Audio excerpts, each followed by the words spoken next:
Bismillahirrahmanirrahim. Assalamualaikum warahmatullahi wabarakatuh. Waalaikumsalam warahmatullahi wabarakatuh. Alhamdulillah wassalatu wassalamu ala nabiyina Muhammad wa ala alihi wa sahbihi ajma'in amma ba'd. Teman-teman, rekan-rekan dimanapun Anda berada, mudah-mudahan suara saya terdengar dengan jelas.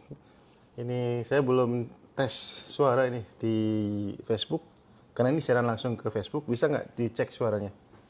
Sambil supaya kita tidak sia-sia nanti ngomong-ngomong panjang lebar ternyata nggak ada suaranya.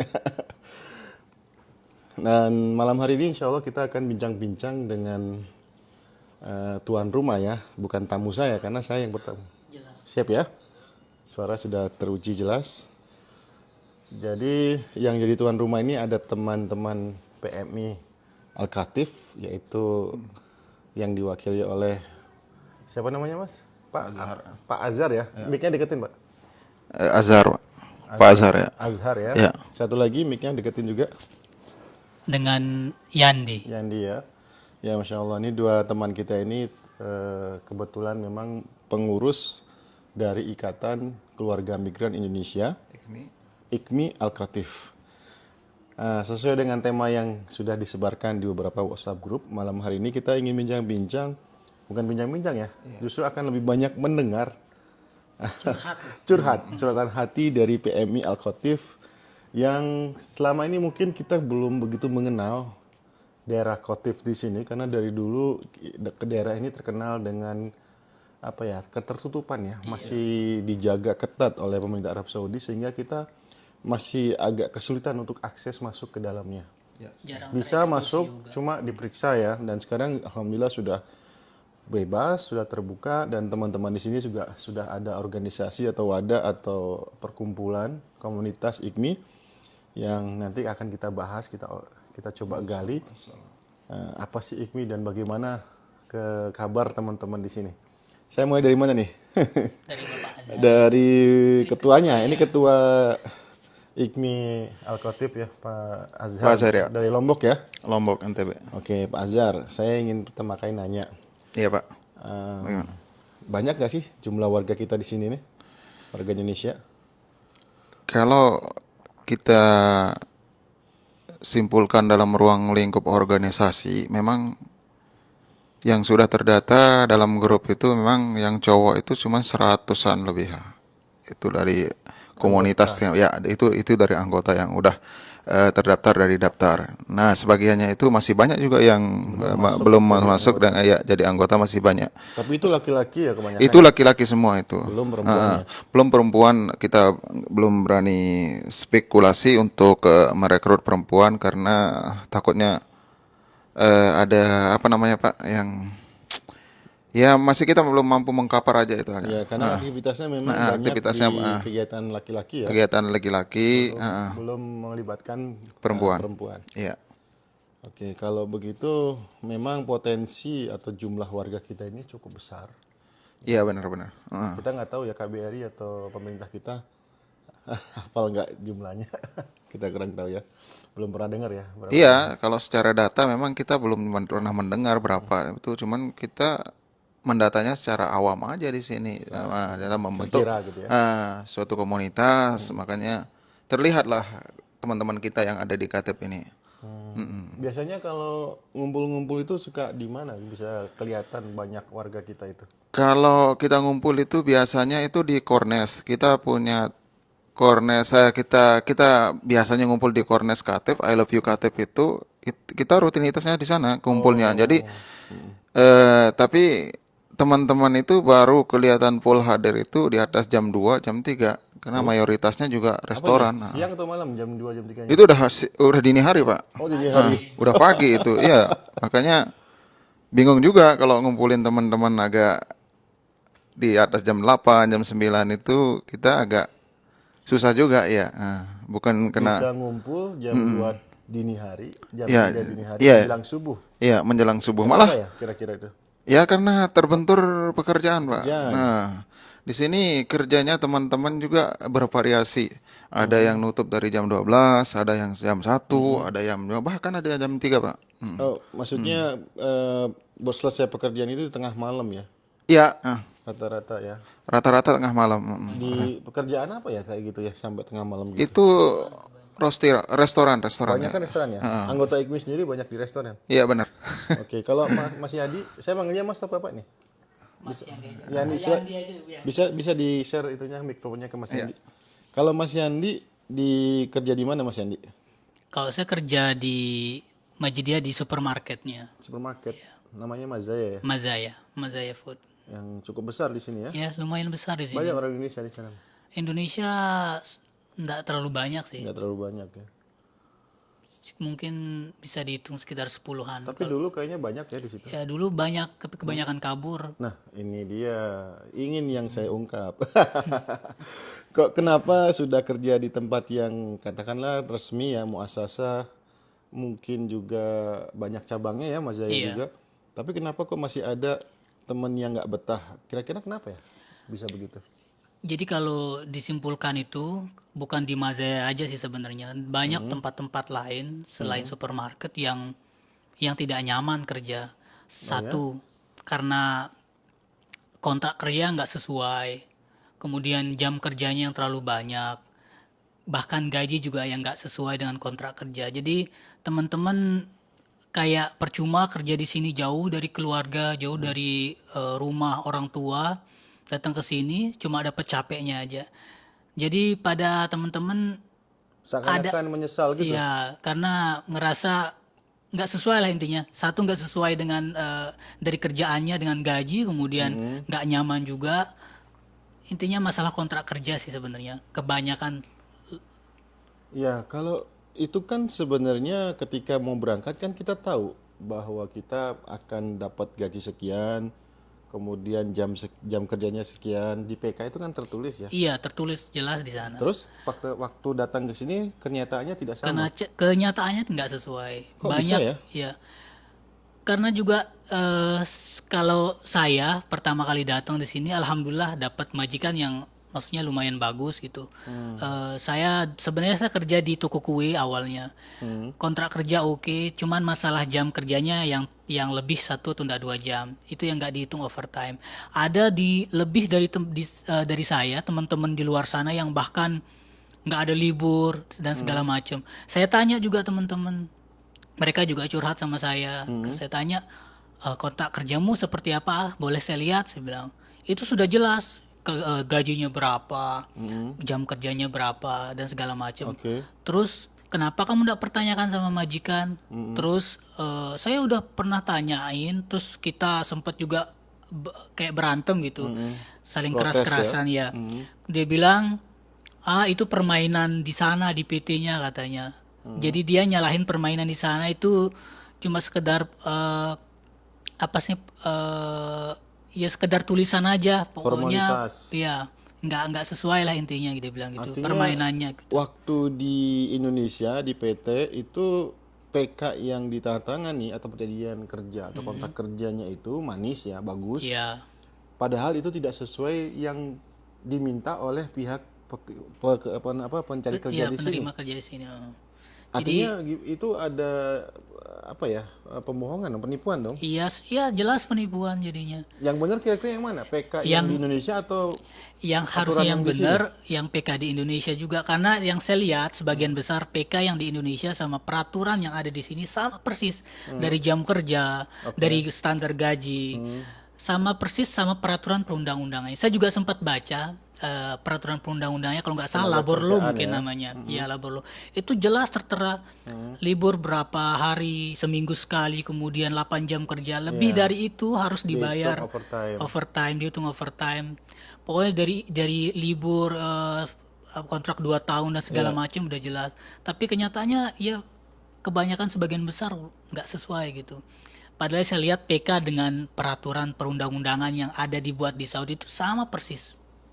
Yang membuat itu tidak sama karena pihak majikan atau pihak yang mempekerjakan itu punya aturan sendiri atau mempunyai kontak sendiri. Nah, saya nggak bisa nyalahin siapa dulu sebenarnya. Kita harus tahu dulu gimana permasalahan. Maksudnya di satu sisi kita bisa nyalahin majikan karena mungkin permainannya juga. Maksudnya kita dibohong-bohongin. Di satu sisi kita nggak tahu kontrak apa namanya ikatan kontrak perjanjian kerja dengan antara yang pembawa dia kerja di sini. antara yang PT lah istilahnya. mencari kerja dengan agen yang di Agen yang Indonesia. di Indonesia. Kita nggak tahu mereka apa. Iya. Tapi ya oke lah, nanti kita bahas. Tapi sebelumnya saya ingin lempar dulu ke Pak Oke sih. Azhar. Bagaimana Pak Azhar, pengalamannya kerja di sini nyaman nggak? Ya, alhamdulillah selama 13 tahun di sini alhamdulillah saya dapat majikan baik. Alhamdulillah, tidak seperti teman-teman sebagian juga ada yang tidak seperti saya gitu. Nah, cuman yang saya bingungkan kalau kita berpegang dari kontrak kerja itu, Pak, memang dalam perundang-undangan itu 8 jam kerja. Tapi setelah nyampe kita di sini itu nggak berlaku. Nah, itu masalahnya. Oke, kita kalau 10 jam rata-rata mereka itu ngambil kayak apa ya? Kayak turun-temurun lah gitu, Pak. Jadi kalau kita dipekerjakan 8 jam, yang udah duluan itu udah 10 jam, udah 12 jam dari dulu. Nah, itu jadi Maksudnya sebelum ada kedatangan Iya. pekerja kita Iya. yang sekarang ini datang, itu sebelumnya memang kebiasaannya bekerja lebih dari 8 jam, iya. dari yang di PK itu. Iya. Oke, sebenarnya saya ingin tahu PK yang disepakati di agen atau di PT yang ada di Indonesia itu resmi kan? Ada sepengetahuan KBRI juga kan? Ada statement tanda tangannya? Di samping ini juga kita curhat-curhatan aja lah, kita Iya, boleh. Iya. Emang ini forumnya? Iya, emang ya. Sebenarnya kalau kita berpegang dari aturan PK dari awal-awalnya, dari kedatangan teman-teman kita dari kesini itu, Iya. sepengalaman saya dan sepengetahuan saya itu kayaknya nggak ada efeknya lah. Walaupun PK itu resmi, walaupun apa, maksudnya kayaknya tidak terlalu berlaku lah. Kenapa saya ngomong begitu? Karena PK itu cuman ditaruh di pihak majikan. Jarang PK itu dipegang pihak yang pekerja. Ada sebagian, cuman ditaruh dalam tas saja. Itu kayaknya fungsinya kayak apa gitu. Toh juga, ya. Saya jadi penasaran nih, waktu pertama kali datang bekerja, apakah ada obrolan atau perjanjian secara lisan juga dengan pihak penerima kerja bahwa kamu nanti kerja di sini jam sekian, overtime sekian, istirahat atau libur sekian, ada nggak? Tidak ada, Pak. Nah, tidak ada. Makanya kita cuman ngelihat kertas yang udah ada tanda tangan dari majikan, tinggal kita yang menyetujui yang dari Indonesia, sudah itu aja. Kita juga nggak tahu majikan yang mana. Ini tiba-tiba datang ke sini, terus kita tunjukin PK itu, kayaknya bahasa sini itu hali-wali gitu. Nah, itu yang saya rasakan. Makanya kita mengikut aturan turun-temurun dari ini yang sebelumnya. Masa kamu harus 8 jam kerja di sini, sedangkan teman-teman yang udah lama 10 jam. Udah lama ya. Ada yang dulu pakai PK juga kan? Iya, Tapi nggak kepake PK-nya. Nggak kepake. Kontrak Apalagi kerja itu kalau benar-benar diabaikan gitu ya. iya, Pak. Tapi Nah, kalau kesimpulannya kayak kan, gitu. Pernah nggak dari teman-teman di sini yang mencoba untuk menunjukkan kontrak kerja itu? Oh, dipegang nggak kontrak kerjanya? Kayaknya dulu itu Pak, sepengalaman sama. Dulu kan di Katep ini banyak istiqdam Pak ya. Maktab Indonesia ya. Dulu kan banyak di sini ya. Kantor rekrutmen yang ada di Rekrutmen sini, yang ada di sini. untuk penempatan di sini ya. Orang-orang kita itu mengadunya ke sana. Hmm. Mengadunya ke sana, ngebawa PK-nya. Cuman hal itu juga tidak mempan juga. Nah, jadi teman-teman yang membawa PK itu buntunya di sana. Dia mau kemana lagi gitu. Oke. Kalau Mas Yandi pernah ada melaporkan kasus pelanggaran yang tidak sesuai dengan kontrak, pernah nggak? Kalau Sandi sendiri aman ya kerjanya? Saya pernah ngelaporin. Jadi maksudnya ngelaporin tapi bukan ke maktab aminnya, langsung saya face to face dengan majikan Oke, langsung. gimana tuh? Jadi sebelum saya kesini, alhamdulillah saya dilihatin kontrak kerja. Cuman dia bilang kontrak kerja yang ditandatangani di Indonesia dengan kontrak kerja yang saya buat ada dua katanya. Jadi kita punya peraturan sendiri, yang ada peraturan tapi sama persis lah. Mungkin bedanya tuh ada mungkin sekitar 4-5 poin gitu. Cuman secara garis besar sama. Kerja jam sekian jam, kemudian ada libur, aman selama 3 bulan, 4 bulan aman. Nah, setelah dipindah saya tempat kerja, sama seperti kata Pak Ketua, Pak Azhar, karena turun-temurun jadinya yang dipindah tempat kerja lain liburnya itu sebulan 2 kali. Sebelumnya saya libur seminggu sekali. Nah setelah dipindah kerja, Satu majikan tapi satu ya? majikan padahal, tapi liburnya sebulan 2 kali. Terus akhirnya saya kan Protes karena saya tahu betul kontrak kerja dan peraturan di sini, Iya. akhirnya saya memberanikan diri sendiri, ke sendiri majikan. langsung ke majikan. Saya tanya, jadi ada the government of insurance kalau nggak salah, itu ada dokumen masuk ke majikan, kita harus tanda tangani, masuk akun segala macam. Jadi saya detail pertanyakan ini saya kerja jam berapa. Saya tanya langsung face to face, dijawab sama pihak majikan. Oh iya, kamu kerja 8 jam sehari, dia bilang gitu. Terus kenapa saya lebih jam kerjanya? Terus ada satunya jawab yang leadernya lah, bosnya besar. Kan itu saya kasih itu yang 50 real gitu bahasanya. Itulah uang-uang overtime-nya. Lah saya pertanyakan lagi, sedangkan saya kontrak awal saya udah tanda tangan 1.400 lah misalkan kita sebut, itu udah gaji basic saya. Terus dia diam nggak bisa jawab. Terus pertanyaan kedua saya, kenapa saya bisa libur dulu seminggu sekali, sekarang sebulan 2 dikurangi kali. menjadi Iya, 1 bulan satu sekali. bulan 2 kali. Alasannya apa itu?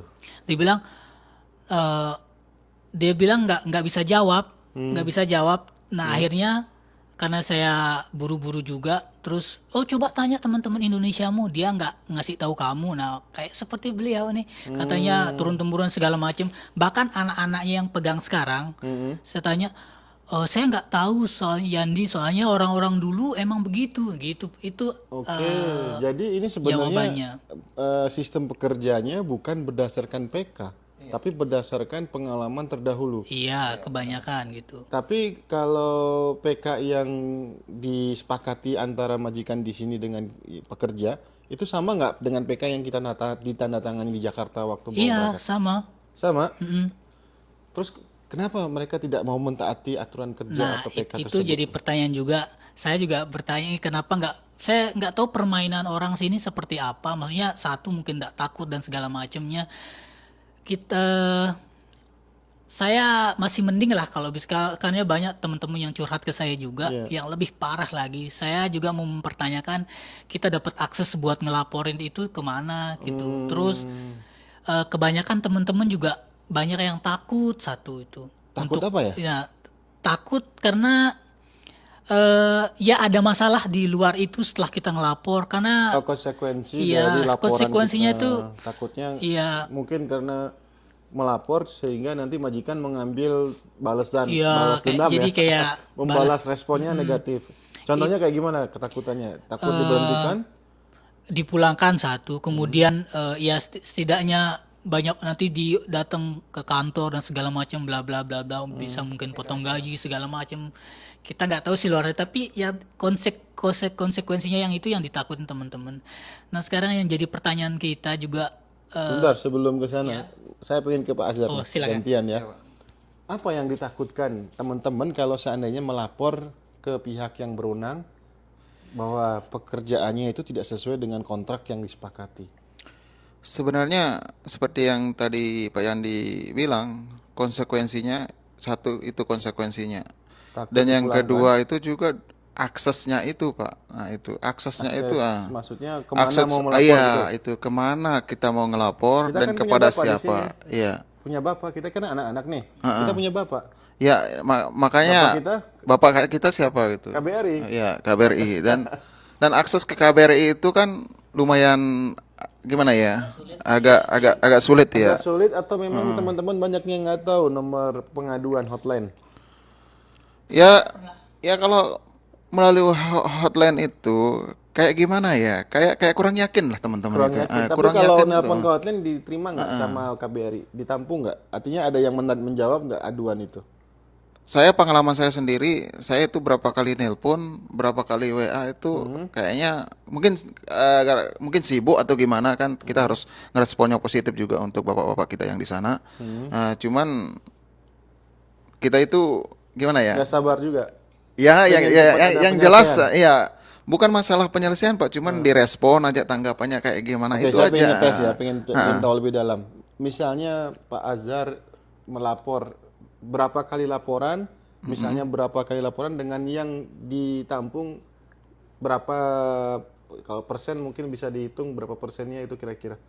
Maksudnya Dari untuk sekian laporan yang ditampung dan oh ditindaklanjuti, iya iya. lebih banyak mana? Ada follow up dan solusinya atau malah dibiarin atau tidak jelas kelanjutannya? Saya mengambil pengalaman dari diri saya sendiri, Pak ya. Ya. Pernah saya WhatsApp pihak KBRI, bapak-bapak kita yang di sana. Ya. Terus sampai seminggu 2 minggu sampai kemarin-kemarin nggak ada respon. Nah, jadi saya mengambil pengalaman dari diri pribadi saya sendiri. Ketika teman-teman menyampaikan keluh kesahnya kepada saya cuma terdiam. Jadi banyak laporan yang kurang ditanggapi Kalau gitu. ya ini kan Kesimpulannya? kesimpulan ini saya ngambil pengalaman pribadi Iya, saya. Nah, langsung. jadi ketika pengalaman pribadi saya tidak sesuai dengan tidak saya harapkan, berarti teman-teman ngadu ke saya itu Apalagi gitu kan? apalagi gitu, apalagi teman-teman anggota AKMI itu banyak yang ngadu, Pak. Luar biasa banyak. Ya Soalnya saya pengen Robbi, tahu kan? dari Mas Yandi. Mas Yandi pernah pengalaman ngadu ke KBRI? Mic-nya tolong. Kalau pengalaman ngadu ke KBRI belum pernah sih saya coba. Tapi bukan di anggota IKMI saya pernah. Jadi ada teman saya cewek tapi ini Iya, perempuan. pernah saya ngadu. Membantu Ya lewat hotline-nya, lewat email kalau nggak salah. email juga. Iya email juga. Belum ada tanggapan gitu. Saya sempat juga ditanggepin maaf. Di Damam kalau nggak salah KBRI yang Lagi ada ya, yang kunjungan ada ya, di ke konsuler. Damam sempat dibalas WA. Katanya beliau dia visa apa ditanya, visa ziarah. Oh kalau visa ziarah kita udah angkat tangan, nggak bisa kita selesaiin, dia bilang gitu. Ini masalahnya apa? Masalah Jadi masalahnya pekerjaan? dia datang kerja di sini pakai visa ziarah, kemudian dia di sana kayak nggak sesuai kerjaannya, dia pokoknya berat lah. Iya. Itu aja sih pernah saya ngadu, direspon sama Itu kalau kasusnya visa ziarah yang Iya. nggak resmi ya bekerja. Ada nggak pernah pengalaman mengadukan teman-teman PMI yang dia visanya visa kerja, kemudian bermasalah dengan pihak yang mempekerjakan dia, majikannya, kemudian mengadu ke pemerintah, ternyata pengaduannya menurut teman-teman di sini apakah memuaskan atau tidak. Tapi kalau bolehlah kita simpulkan saja, apa sih kesan atau yang dirasakan selama ini kalau mengadu ke pihak pemerintah itu, yang dirasakan teman-teman di sini apa?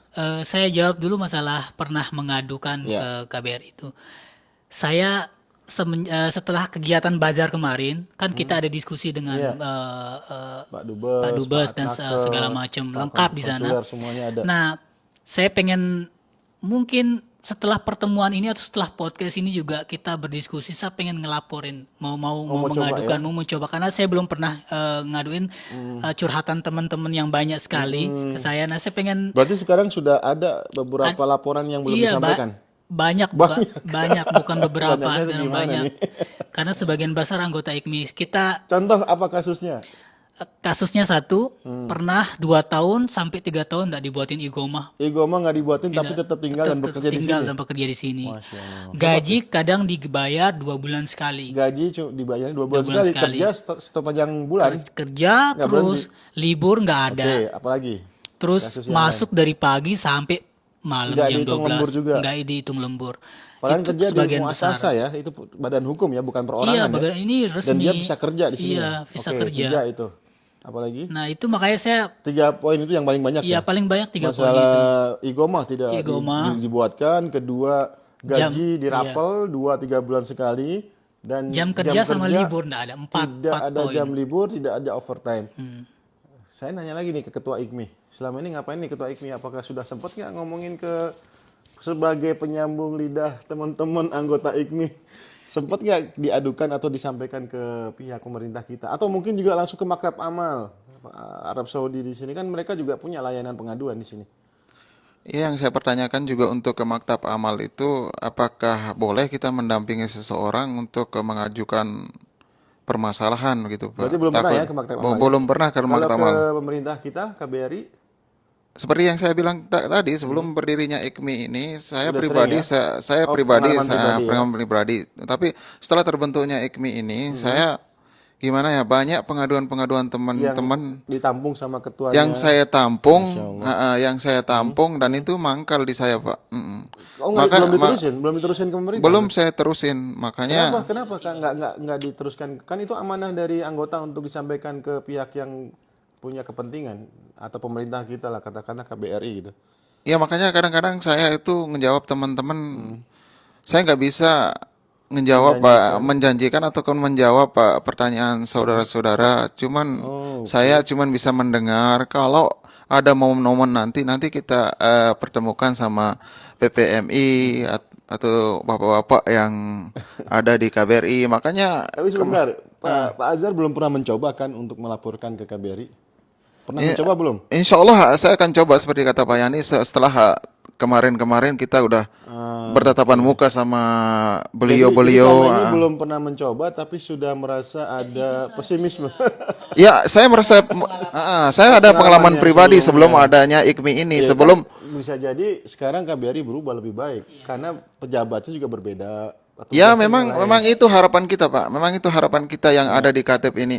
Soalnya saya sepengetahuan saya permasalahan-permasalahan teman-teman yang di KTP ini saya tidak pernah mendengar permasalahan terselesaikan oleh pihak-pihak bapak-bapak yang di atas. Saya tidak pernah dengar. Sebanyak apa sih? Ada sekitar 10 lebih mungkin yang dengar. Lebih? Dari anggota 100 itu kira-kira ada berapa? Kebanyakan sebagian besar. Sebagian besar. Tadi udah disampaikan sama Pak Yandi. Pertama masalah iqomah. Izin tinggal tidak dibuatkan padahal sudah 2 tahun di sini. Udah 2 tahun, iya. Terus yang kedua jam kerja, Pak. Jam kerja tidak diberi waktu yang sesuai ya. Artinya kalau ada overtime atau kerja yang lebih dari aturan. Oke, sudah pernah kita singgung tadi. Oke, di dalam aturan itu 8 jam kerja. Tapi nggak apa-apa lah 10 jam nggak apa-apa. Cuman yang miris ini ada yang 12 jam, Pak. Nah, itu masalahnya.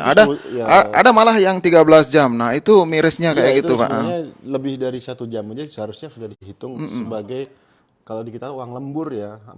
Makanya teman-teman anggota IKMI, Pak, banyak yang kabur ke Mekah, ke Jeddah juga karena inilah keluhan mereka. Jadi jalan keluarnya memilih untuk melarikan diri. Melarikan diri, iya. Satu lagi yang sangat miris, Pak. Di KTP ini.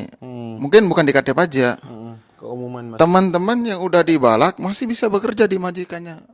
Nah, itu masalahnya. Maksudnya gimana nih? Dibalak oleh majikan. Oleh majikannya, tapi masih bekerja di sini. Maksudnya dibalak itu dilaporkan ke atas apa? Ya, kita juga nggak tahu permasalahannya kayak apa. Kapan dibalaknya dan bagaimana prosedurnya dibalak, kita nggak tahu. Tahunya kita itu setelah teman ketangkap, baru ketahuan dia udah dibalak. Nah, katakanlah dari pemeriksaan kemarin, pengalaman kita kemarin anggota IKMI itu umroh, pas nyampe di Taif itu, nah disitulah dilaporkan.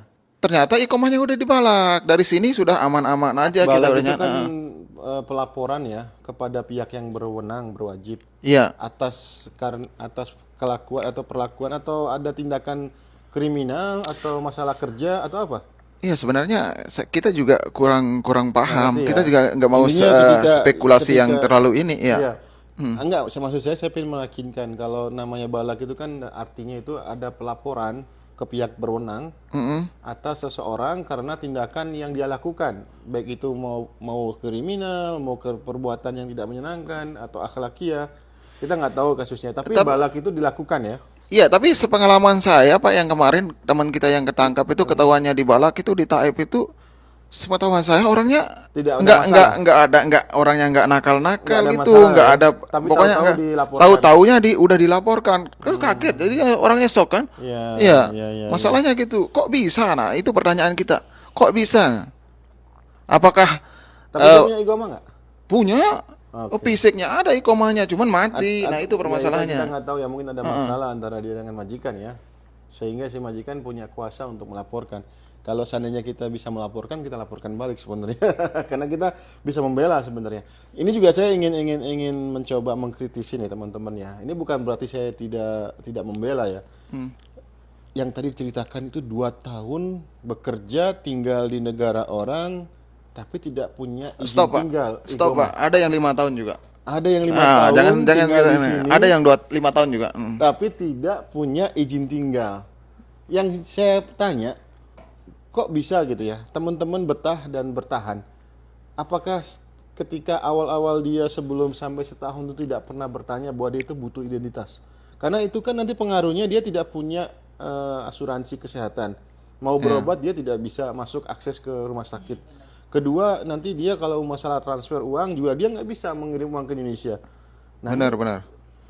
saya ingin mengetuk ya kesadaran teman-teman.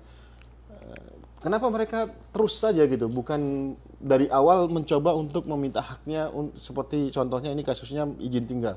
Kenapa selama ini mereka rela aja, mau saja ridho aja bekerja? Kira-kira apa nih yang membuat latar belakang alasan kayak gitu? Kalau masalah hak betah Pak, nggak ada yang betah sebenarnya di rantau. Kita butuh sebenarnya. Nah itu permasalahan satu, kita butuh. Dan yang kedua itu juga kalau kita terlalu ngeyel juga sama majikan, majikan itu takutnya diintimidasinya itu masalahnya. Ada Kalau kekhawatiran ngeyelnya, soalnya konsekuensinya itu. hak dan wewenang mereka juga besar gitu. Nah, hal-hal yang kayak gini solusinya kayak gimana gitu? Turun tangan bapak-bapak kita ataupun PMI, Oke, sebentar. Saya PPPMI sebenarnya yang pengen bicara juga, kita jangan terlalu apa ya, menyandarkan atau menggantungkan ke pemerintah atau pihak lain, karena mereka juga katanya kan sering diungkapkan mereka bukan Superman, bukan pihak yang menjadi solution maker. Makanya saya ingin di sini juga ingin menyadarkan juga, semestinya kita tahu hak kita.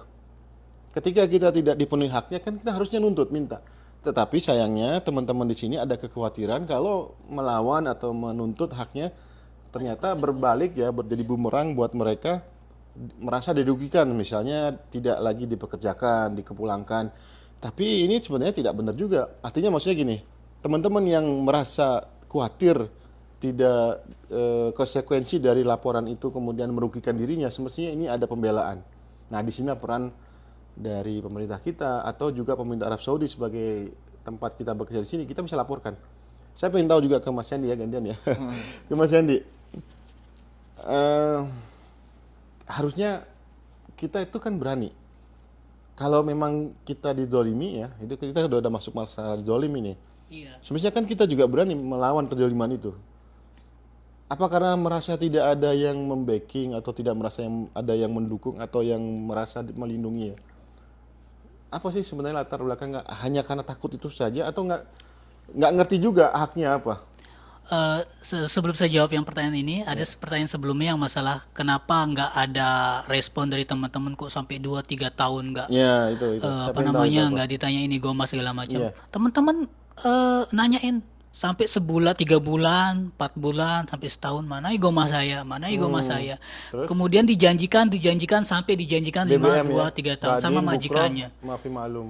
Nih, janjiin oke, ya ada sabar dibuatin sampai 2 tahun 3 tahun bekerja nggak dibuatin. Artinya janji omong kosong aja yang itu. Jadi kalau misalkan Tapi tetap bekerja. tetap bekerja, kalau misalkan teman-teman diam atau Enggak, Igoma murah. iya Itu kewajiban, itu bukan tanggung jawab kita juga. Igoma mah tanggung jawab yang menyediakan pekerjaan. kemudian itu teman-teman juga sempat maksudnya ngomong ke majikan juga, nggak cuma diem aja kok sampai 3 bulan 4 bulan, karena dia juga butuh, misalkan pergi kemana-mana kan butuh itu, Iya, selama karena ini gimana takutnya kalau ada beli obat atau iya ke segala macam, rumah sakit, ke dokter? kita nggak tahu tiba-tiba ada pemeriksaan polisi mana segala macam, itu yang ditakutin teman-teman. Makanya tiap hari nanya selama berbulan bertahun-tahun tuh nanya. Yang saya dengar teman-teman cerita nggak ada, dia cuma dijanjiin. Oh, berarti dijanjikan. Iya janjiin tadi, intinya ya Tapi luar biasa ya, teman-teman sabar ya. ya itu 2 tahun 5 tahun, Masya Allah. karena juga budaya Indonesia juga ya, kayak nggak enakan satu terus merasa takut itu juga kurang bagus juga Iya. menurut saya. Terus saya jawab pertanyaan masalah latar belakang kenapa banyak teman. Nah, ketakutan terbesar itu kembali lagi yang masalah di sini masalah kita udah jauh kerja, di sini Apalagi datang, ada yang bayar juga ya kan ke sini. iya banyak Biaya ya. Itu ya jadi itu juga takutan jadi pertimbangan dipulangkan seperti itu. ya. Iya. Termasuk saya juga ada rasa takut sebenarnya. Walaupun saya beraniin diri, saya pernah ngomong face to face dengan majikan, karena udah dijawab seperti itu, maksudnya nggak maafi faedah lah kalau gitu, nggak ada gunanya. Terus tiba-tiba diomongin di belakang, kok sekarang Indonesia banyak omong, dulu enggak. Nah, jadi dia ngeliatin ke belakang, dulu enggak ada yang ngomong-ngomong gini. Jadi saya sekarang Jadi dosa diam. sejarah ini. Nah, sekarang teman-teman, pertanyaan besar teman-teman ini, saya juga karena ini juga podcast pertama saya ini. Iya. Selama Supaya juga mudah-mudahan didengar sama pihak-pihak yang podcast berkepentingan. pertama juga saya mau ngungkapin perasaan teman-teman. Saya ada rencana sebenarnya Pak. Jadi rencana ini setelah mengadakan diskusi dengan Pak Dubes dan segala macam Kemarin tuh ya, waktu Azhar tuh ya. jajaran KBRI, saya pengen sempat juga ngobrol sama Pak Dubes. Insya Allah kita jadi jembatan teman-teman. Saya pengen data teman-teman dari nama, majikan, nomor Pernah HP segala menjanjikan macam. seperti itu. Pas diskusi kemarin saya sempat Ngobrol ngobrol secara sama mata-mata gitu ya? bagus katanya Pak Dubes. Nah ini dah kita tujuan apa namanya Adanya paguyuban, adanya ikatan keluarga migran Indonesia ini jadi komunitas jembatan gitu ya. teman-teman. Nah ini momentum yang baik. Saya pengen teman. Nah yang kedua, maksudnya saya lanjut lagi. Teman-teman kenapa diem selama ini? Maksudnya pernah ngomong tapi dia nggak tahu satu informasi yang kurang, akses yang dia nggak tahu, kita juga akses juga kurang. Itu yang jadi masalah teman-teman di sini.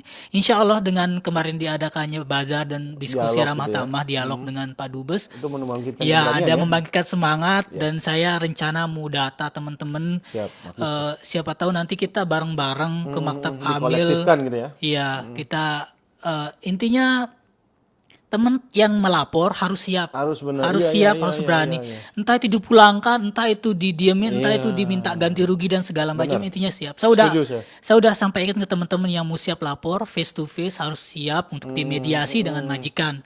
Jangan pernah bilang kalau misalkan itu salah, bilang salah. Jangan Iya, takut. Jangan takut terus Intinya dirayu, akhirnya diem. ya maju, jangan nanti datang-datang tiba-tiba minta kerupuk dan segala macam. Saya takut. Saya udah ngomong ke Jadi teman-teman. kalau seperti contoh teman-teman perempuan ya, tenaga kerja wanita, ada yang bermasalah sudah dibela, tapi karena dirayu sama majikannya, dijanjikan sesuatu, berbalik omongannya. Tidak Jadi konsisten. bumerang buat kita Nah, juga. itu Jadi juga harus diperhatikan ya. satu tujuan utama kita satu gitu aja. Mungkin saran saya Pak Azhar ya sebagai ketua IKMI di sini dikumpulkan bukti bahwa ada pelanggaran atau hak-hak yang tidak diterima oleh teman-teman kita. Nah, nanti didata sama sekretaris nih Pak Mas Saya udah Pak Yandi. sampaikan Jadi bukti-buktinya dikumpulkan datanya. Nanti ada momen atau waktu tertentu atau ketika ada KBRI atau mungkin Pak Azhar atau teman-teman kita ke Riyadh sekaligus. Nah, bagus gitu. bagus juga. Ya, cuman yang seperti yang kita singgung tadi, takut-takutnya kita udah ngumpulin data, ngumpulin ini, seperti kata Pak Yandi tadi, yang ngelapor juga mentalnya down. Nah, itu yang saya khawatirkan. Itu masalahnya. Sebelum maju ke pihak yang berkewenang, mesti memang harus ada kesepakatan dan komitmen di awal. Supaya kita Tapi alangkah lebih baik Pak, seperti kata Bapak itu, kalau memang data kita udah valid dan bukti-bukti yang udah kita kumpulkan, kita bareng-bareng ke BRI itu tupes mah. atau minimal diwakili. Yang penting komitmen bahwa kita kalau konsekuensinya pelaporan ini membuat kita pulang gitu ya. Kita harus gentle, kita kesatria. Kita membela kebenaran, kita membela hak kita. Hak kita siapa yang bela kalau bukan kita sendiri? Saya juga sangat berharap akses kayak gitu Pak. Kalau memang itu jalan terbaik bagi kita yang ada di Katib dan seluruh Saudi ini, kalau memang itu, kalau Bapak PPMI ataupun TPPMI ya, ataupun beliau Bapak-bapak jajarannya bisa membantu dengan akses itu, dan kita juga dikasih wewenang dalam artian mengumpulkan data permasalahan teman-teman secara valid. Ya, kami juga berharap kayak gitu. Bisa itu ide-ide bagus tuh, di pengumpulan data, kumpulkan bukti-buktinya, dan teman-teman harus konsisten, harus kesatria, harus gentle. Nah, itu harapan kita Pak, Ketika teman-teman. kita melaporkan kemudian kita dibalas dengan sesuatu yang sebenarnya bukan merugikan, karena ini terkait dengan harga diri juga. Ini dampaknya luar biasa sebenarnya. Kalau kita selama ini bisa diatur ya, bisa bisa dipermainkan, itu berpengaruh kepada keseluruhan warga kita. Oh, ternyata orang Indonesia ada kesan, orang Indonesia bisa dibegitukan. Akhirnya ya sejarah tadi itu kan bilangnya gitu. Tahun-tahun sebelumnya. Terbesarnya takut. Iya, karena dari pihak majikan juga bilang tahun-tahun sebelumnya juga bekerja sini nggak ada masalah, padahal itu banyak pelanggaran ya terjadi. Ya, makanya satu harapan kami Pak yang ada di Katib ini, untuk ke Bapak dan beliau-beliau yang ada di atas atau yang ada di KBRI, kalau memang teman-teman yang ngelapor dan bukti-bukti yang udah valid yang kita kumpulkan, kuat ya. terus konsekuensinya akan dipulangkan ataupun dia itu apakah tindakan bapak-bapak yang ada di KBRI ataupun bapak-bapak TPPMI, apa tindakannya itu setelah mungkin teman itu saya masih mau bekerja di sini begitu. Itu. Nah, Ya itu sebenarnya saya mau cari kalau, uang gitu. kalau menurut saya ya Pak ya, dari sisi hukum, kalau bukti kita kuat dan hak benar-benar belum terpenuhi, ada kezaliman, insya Allah kita menang. Dalam arti pemerintah sini juga nggak akan tinggal diam. Iya, makanya begitu. Ada, dan itu pasti ada, yang kompensasi itu pasti ada. Dan pihak majikan nggak bakal merasa di atas angin dengan begitu.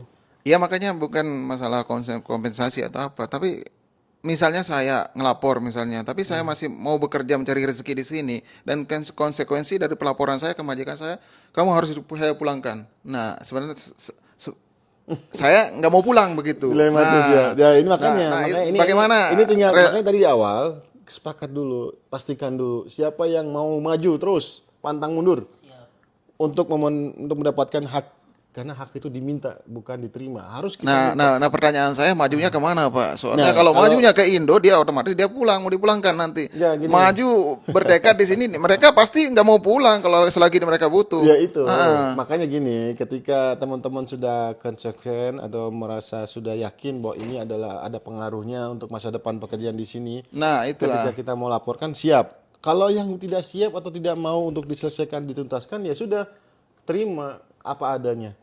Ada kaidah yang mengatakan ridho bisya'in wa yardo bima yatawalat minhu.